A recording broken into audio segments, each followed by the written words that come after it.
Before we begin, take a heartbeat to arm the algorithm.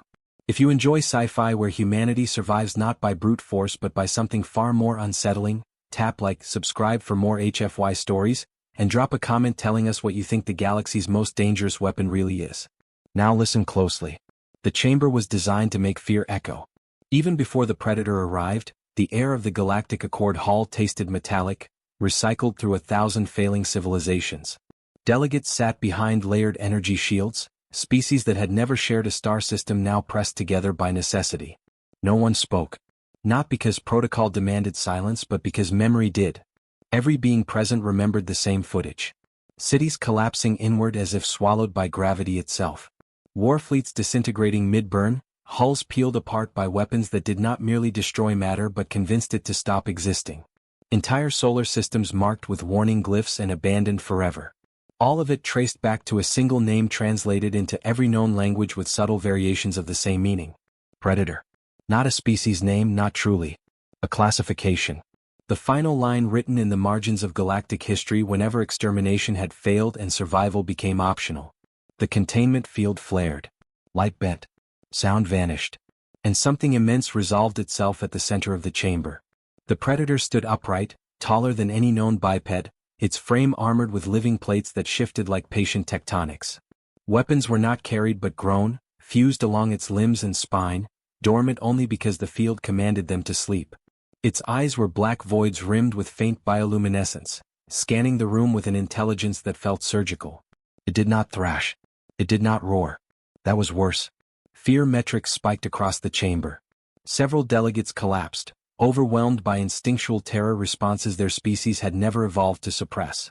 Military commanders tightened hands around controls they had already been warned not to touch.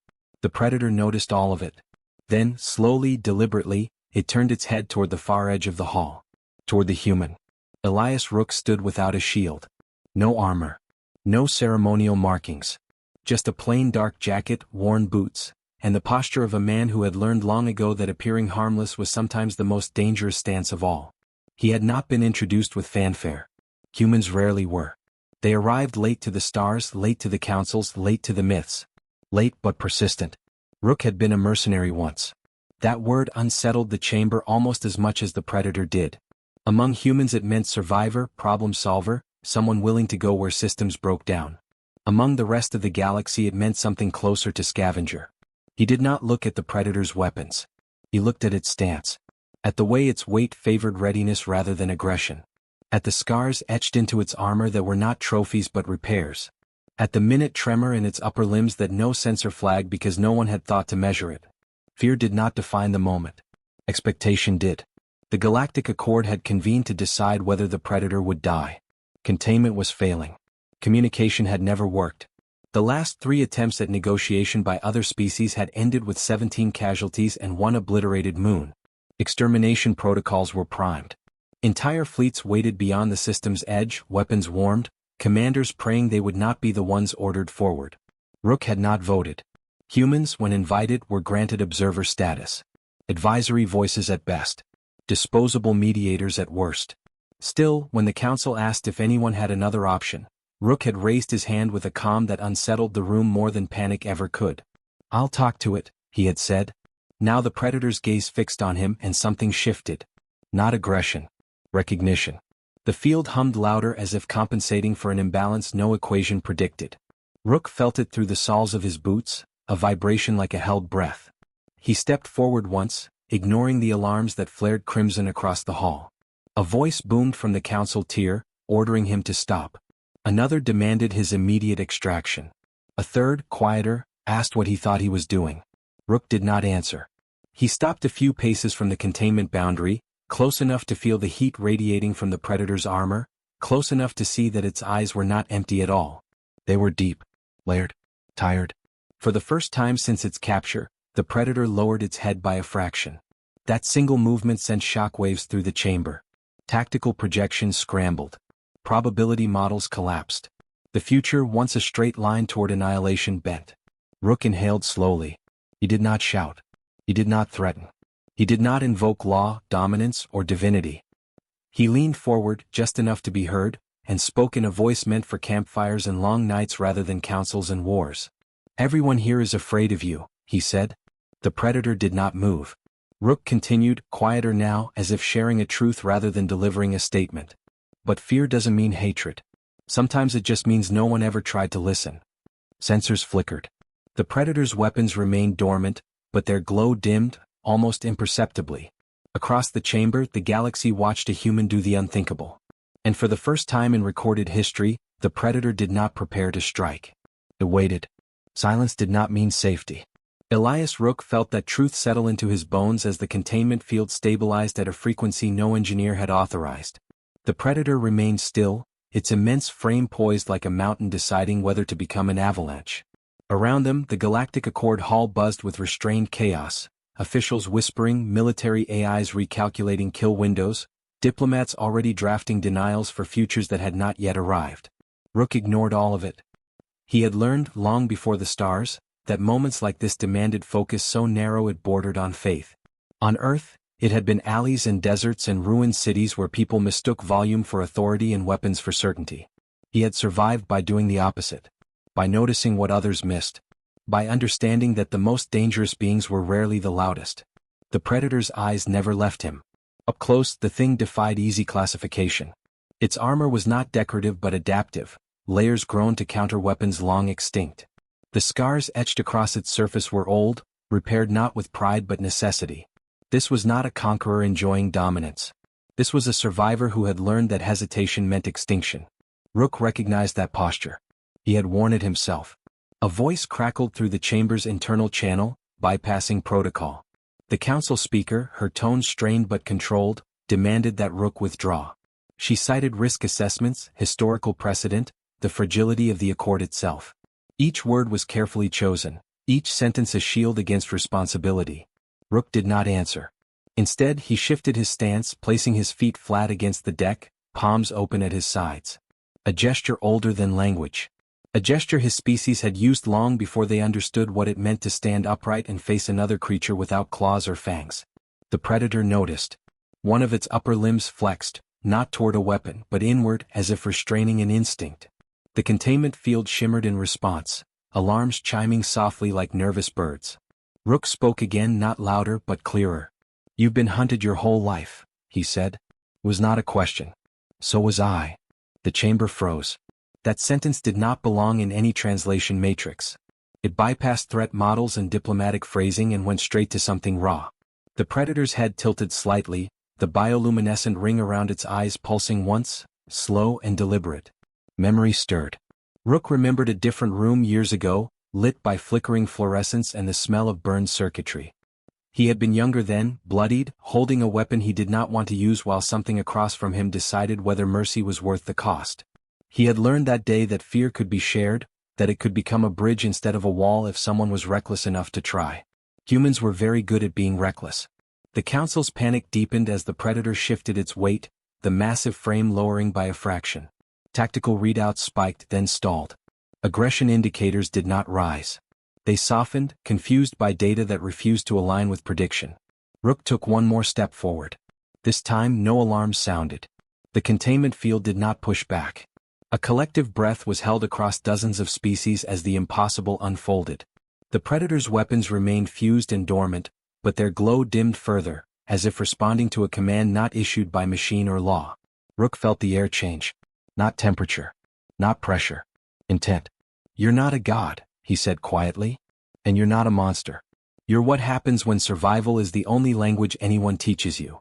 The predator's chest expanded, then contracted, a rhythm that mirrored respiration despite the vast differences in biology. For the first time since its capture, it emitted a sound. Not a roar. Not a threat.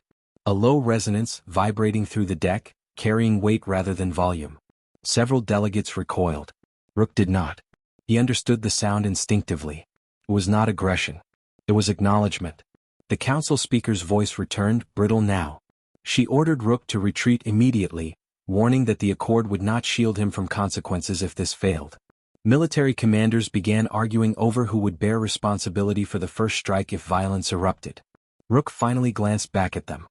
His expression was calm, almost gentle, and that unsettled them more than defiance ever could.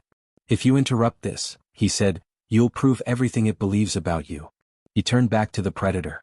The massive being leaned forward, just enough that the light caught the ridges of its armor and revealed something no scan had recorded. Symbols etched deep into its plating, worn smooth by time. Not trophies. Names. Rook's throat tightened. You remember them, he whispered. The ones you couldn't save. The predator's weapons retracted by a fraction. It was not surrender. Not yet. But it was the first time in galactic history that the deadliest being ever encountered chose not to reach for violence when given the chance. Rook stood at the edge of the containment field, the weight of the galaxy pressing down on his shoulders, and realized something with startling clarity. This was no longer a negotiation. It was an invitation. And whatever answered it would change everything. The chamber had grown quieter than anyone thought possible. Even the sensors seemed hesitant to breathe, the machines unsure whether to record or simply bear witness. Elias Rook remained where he had planted himself, a single human among dozens of species who had mastered fleets, weapons, and diplomacy, but none of them could read the language unfolding here. The predator shifted again. Not abruptly, not with the violent rhythm of a hunter, but with the patience of a creature measuring centuries in heartbeats. Its armor plates whispered against each other, subtle clicks that were almost musical if one knew how to listen. Rook listened. He had learned to notice patterns in the chaos of war, in the twitch of a muscle or the pause in a breath. Every movement the predator made was deliberate. Every pause a question. You think you are the first to speak to me, Rook said softly, letting his voice curl around the edges of the field like smoke, but you are wrong. You've just never met anyone willing to listen without fear. The predator's head tilted again, more pronounced this time. Its eyes, deep and unreadable, followed him with a precision that made Rook's pulse quicken, not from fear but from recognition. They were both predators in different ways, survivors bound by instincts others could never hope to understand. Memories flickered through Rook's mind, nights spent in ruined cities where silence was the only armor, the hum of electricity across cracked walls, the unspoken code between soldiers who had no commander, no fleet, no advantage but intuition. He realized he was offering the predator a mirror, one it could peer into without needing to explain itself.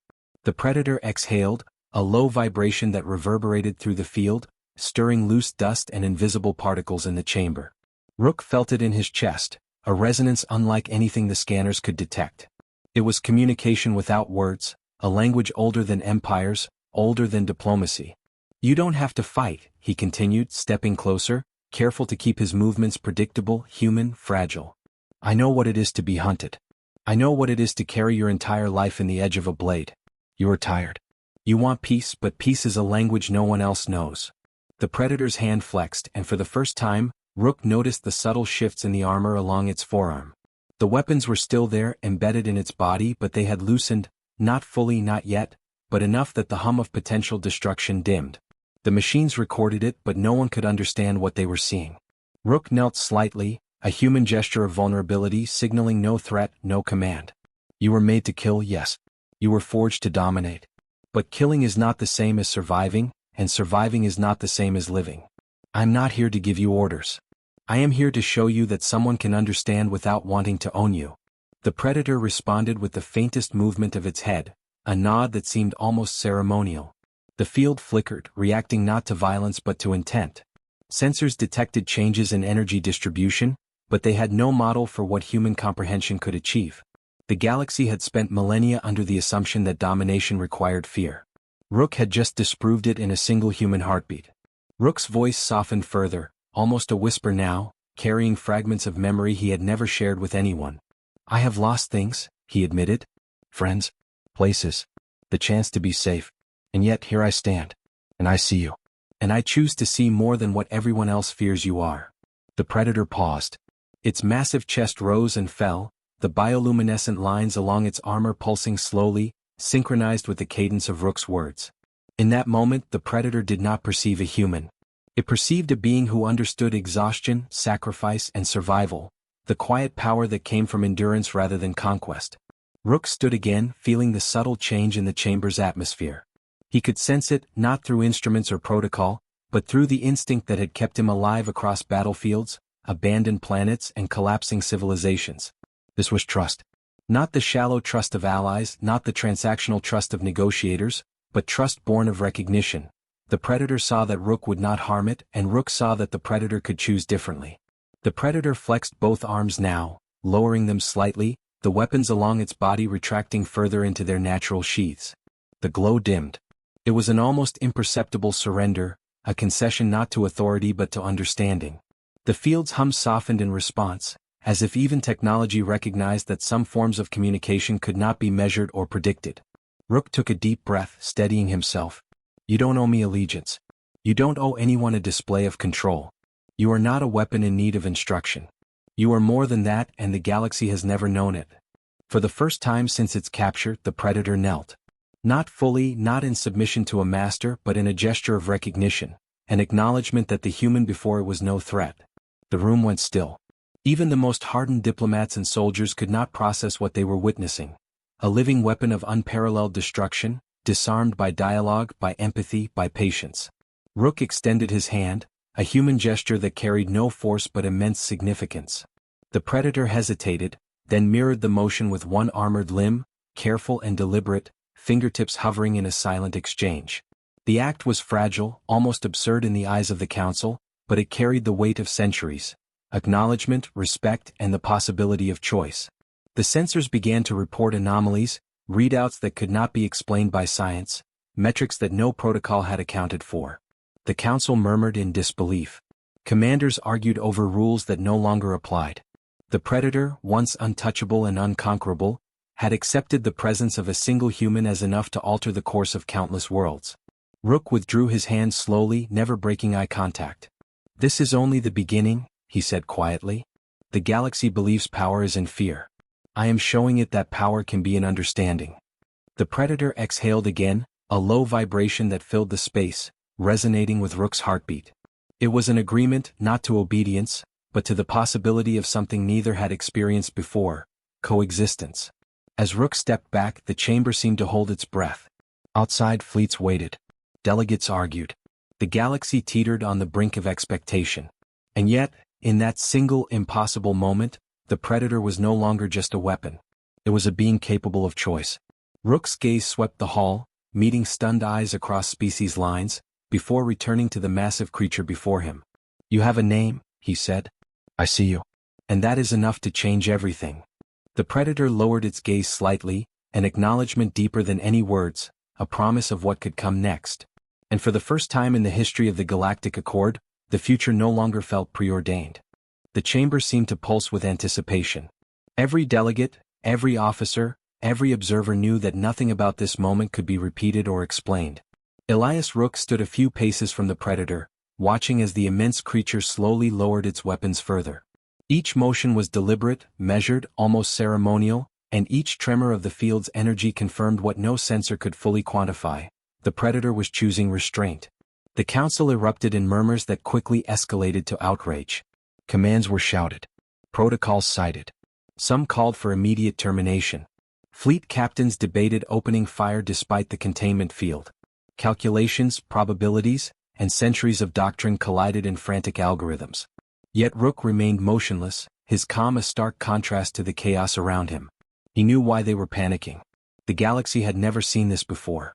Nothing the military, the scholars, or the diplomats had prepared could predict the apex predator responding to negotiation rather than annihilation. Humanity had no template. And Rook understood that precisely because he had never relied on a template. The predator shifted, and the sound it produced reverberated through the chamber, a low, deliberate hum that seemed less a noise and more a message encoded in vibration. Rook felt it resonate through his chest, a language older than words, older than stars. The creature's memory unfolded in subtle gestures. The tilt of its head, the contraction of its limbs, the pulse of bioluminescent lines across its armor. It was telling him its history. Not in speech, not in translation, but in acknowledgement. Rook stepped closer, careful to maintain human vulnerability yet firm in presence. You were never meant to be free, he said quietly. You were forged as a weapon used to erase civilizations. And yet here you are, alive. You survived what none of your creators intended.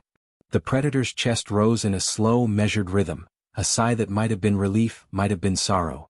Rook sensed a truth no historian, no xenobiologist, no strategist had ever grasped. This creature had been created not to thrive, but to obey. And now it was discovering itself in the absence of coercion. Council members shouted again, arguing over who held authority if the predator were released. Fleet commanders clutched controls, waiting for a signal to obliterate the being they had feared for generations. Rook ignored them. He had learned that fear was the galaxy's default response, but understanding was rare, and more powerful than any weapon. You have a choice now, he continued, voice steady. Not to attack, not to obey, but to step into something beyond survival. You can leave this chamber. You can leave the galaxy. Or you can remain, but not as a weapon, as a being capable of your own will. The Predator's gaze swept the room, scanning faces etched with panic, calculation, and disbelief. It did not speak, but its posture conveyed comprehension.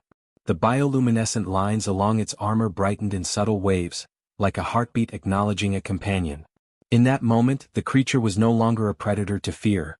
It was a sovereign entity deciding the next chapter of its existence.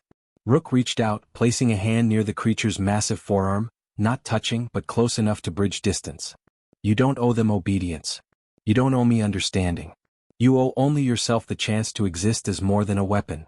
For the first time since its capture, the predator lowered itself fully, kneeling, not as submission but as recognition of a being who saw it differently. Sensors flared in alarm at the change, but Rook remained calm, the human heartbeat steady in contrast to the chaos of technology. Delegates whispered. Officers argued. But no one could argue with the truth unfolding before them. The predator was choosing. It was choosing life, but not as a tool. It was choosing autonomy, a concept so alien that even the most advanced AI systems could not compute its implications. Rook's mind wandered briefly, remembering stories of his species' history. Humanity surviving despite underestimation, thriving despite vulnerability. It had always been their ability to adapt, to understand without domination, that kept them alive. And now that same principle was demonstrating itself on the galactic stage, bending the expectations of countless civilizations. The predator's head lowered slightly toward Rook, a gesture that transcended speech. In its armor, subtle ridges moved in a pattern that resembled communication, a silent dialogue of acknowledgement and trust. Rook understood. He had reached it where others had failed, not through weapons or threats, but through the quiet persistence of listening and observing. Then, slowly, the creature rose, straightening its massive frame. The weapons along its body retracted completely, their glow dimmed to insignificance. For the first time in recorded history, the predator stood unarmed, unthreatened by the galaxy and unbound by its past. It was no longer a living weapon, it was a being capable of choice. The council was stunned into silence. Commands faltered. Data streams indicated a cascade of failed predictions. Histories would be rewritten. Strategies reconsidered. The galaxy had seen its most feared predator, and it had laid down its arms, not because it was compelled, but because it was understood. Rook exhaled, a quiet breath of relief and realization. This is only the beginning, he said to the predator and to the galaxy at large. We have proven that some power is beyond fleets, beyond technology. The power to choose, the power to understand, the power to coexist. That is ours now.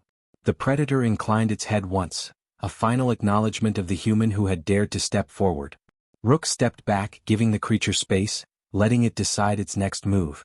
The chamber no longer vibrated with fear but with possibility.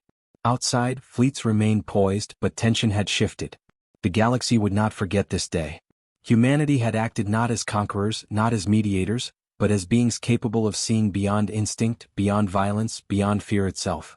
And the predator, once the harbinger of annihilation, now faced a future unbound, carrying the memory of a single human who had listened when no one else would.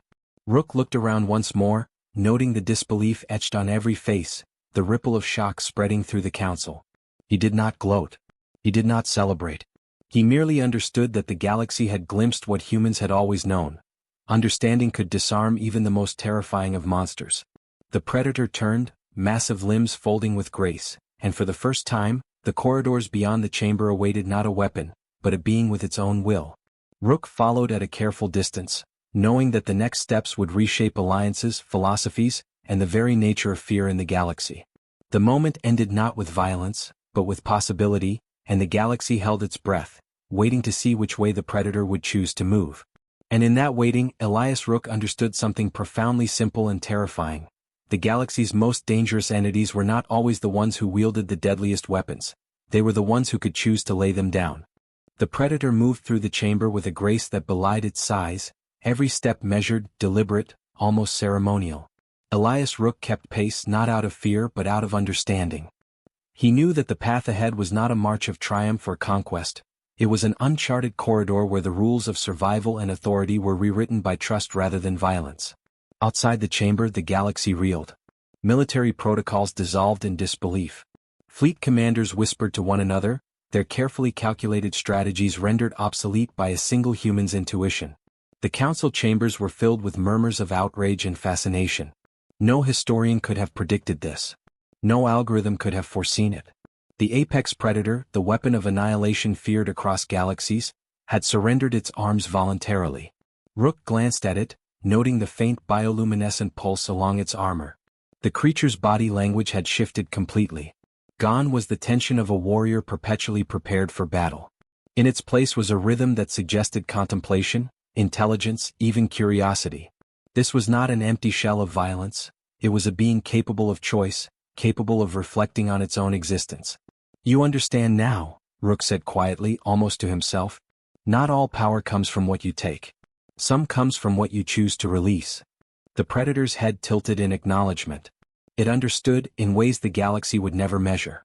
Its eyes, deep and shadowed, held a glimmer of comprehension.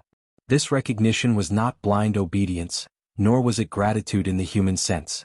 It was an understanding that two beings, different in species and scale, history and purpose, had met and recognized the same essential truth: survival was only meaningful when tempered with choice. Rook paused at the chamber threshold, feeling the weight of the moment. Across the galaxy, fleets waited with fingers on triggers, ready to strike the predator at a signal. The council debated with a desperation that bordered on panic. And yet, here they were, powerless to command what they could not control.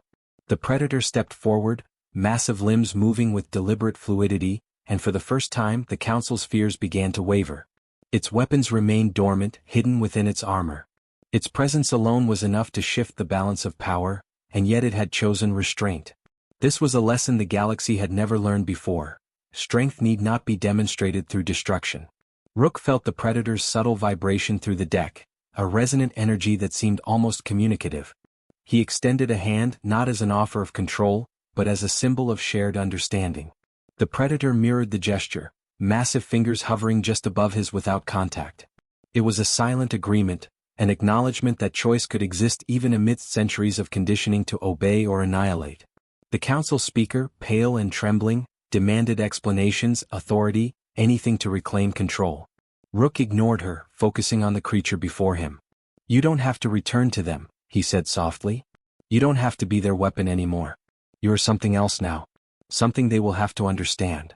The predator's chest expanded in a slow, deliberate rhythm, a sigh of recognition. Then it did something unprecedented. It rose fully, standing taller than before, yet not threateningly. Its eyes scanned the hall, not with intent to kill, but with intent to exist freely.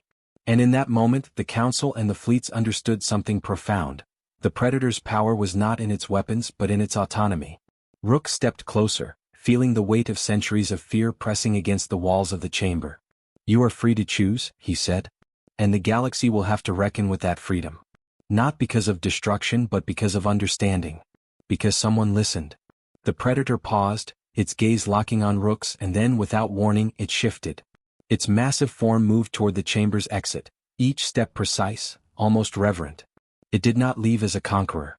It left as a being whose existence demanded respect, whose presence altered the fundamental assumptions of every species that had ever feared it. Rook followed, silent but steady.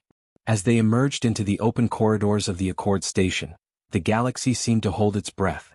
Drones and sensors tracked the predator's movements, but they could not predict its intent. Every eye trained on the being, yet it acted according to its own will, guided not by fear, not by mandate, but by the recognition of its own sovereignty. Then the predator did something that would be remembered for generations. It paused at the observation deck overlooking the stars, the endless void of possibility. Its massive hand extended, not toward destruction, but toward the human who had seen it as more than a weapon. It marked him, lightly tracing a symbol along his sleeve, a gesture of kinship, of acknowledgement, of shared understanding. Rook's breath caught. He had trained for wars, for negotiation, for survival. He had faced predators of every scale. But this mark was something different. It was proof that even the deadliest beings could recognize the subtle strength of humanity, not in firepower, not in numbers, but in perception and patience. The predator then turned, stepping into the darkness beyond the station, disappearing into the stars. And as it vanished, fleets across countless systems recalculated their strategies. Councils debated treaties and philosophies they had never considered. Humanity, long underestimated, now occupied a position the galaxy could not ignore. The species that could influence even the apex predator without a single weapon raised. Rook remained on the observation deck, alone, bathed in the light of distant suns. He did not feel triumph. He felt understanding, an intimate, profound connection with a creature whose presence alone had altered the trajectory of civilizations. And he realized, with the clarity that comes only after impossible choices are made, that humanity's greatest strength had never been domination. It had always been listening. And the predator had listened back. The galaxy would never be the same. And somewhere, in the dark reaches of space, a being once feared as unstoppable slept for the first time in centuries, its weapons dormant, its mind free, and its existence a silent testament to what could happen when fear was replaced by understanding. Rook turned from the stars, his mind racing with possibilities. The future was no longer predetermined. The predator's choice had set a precedent that could echo across civilizations, challenging fleets, doctrines, and leaders. And yet, amidst the uncertainty, he felt something rare and profound: hope. Because the most dangerous creatures in the galaxy, he realized, were not those who wielded the deadliest weapons. They were those capable of choosing, and this time the choice had been made for life, not destruction. The station hummed with energy, fleets adjusted their courses, and councils struggled to understand what they had witnessed. But Rook knew, quietly and undeniably, that one human had altered the balance of the galaxy. One human had shown that even the apex predator could be persuaded to lay down its arms. And that was more terrifying, and more magnificent, than any weapon the galaxy had ever seen.